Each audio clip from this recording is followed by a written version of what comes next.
Баршаңызға сәлем, қалдарыңыз қалай? Қазір біз табиғи ашытқыдан жүзім қосылған бәліш дайындайтын боламыз. Өте қарапайым әрі дәмді рецепт. Ал ендеше кеттік. Ол үшін бізге бөлме температурасындағы жұмыртқаны, қантты, ванилин немесе ванильді қантты қосып, жақсылап миксерлеп алуымыз қажет.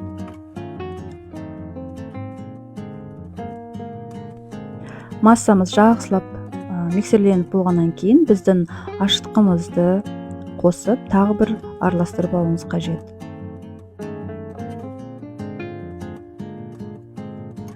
Кейін миксерімізді тоқтатпай, ерітілген сары майымызды қосамыз.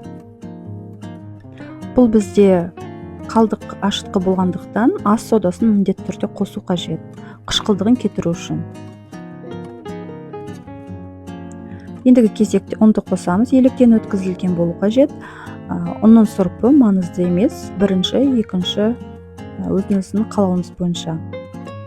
Немесе жоғарғы сұрыпты да қосуға болады. Миксерлеген кезде венчигін ауыстырсаңыздар болады басқасына, немесе қолмен де араластыруға болады. Бірақ қатты қою болғандықтан миксердің венчигіне барлық массамыз қою болып жабысып қалуы мүмкін. Осылай арасында тоқтатып, қасықпен тазалап алсаңыздар болады. Енді бәлішімізді құятын форманы жақсылап майлап алуымыз қажет. Майды жақсылап тұрып жағасыздар. Оған дейін біздің пешіміз қатты жақсы қызған болу қажет. 180 градуста. Массамызды табаға жақсылап жайып шығамыз.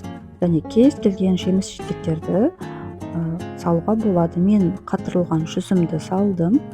Дәмі жақсы болып шықты. Жеміс жидектерін өз қалауыңызша қандайды ұнатасыз, сондайды салуға болады. Міне біздің бәлішіміз дайын болды. Ағаш таяқшамен тексеріп көріңіздер. Суыған соң жылы сүтпен немесе шаймен жеп ішсеңіздер болады. Өте қарапайым рецепт, тез піседі. Жиналып қалған ашытқылардан қосып жасауға болады.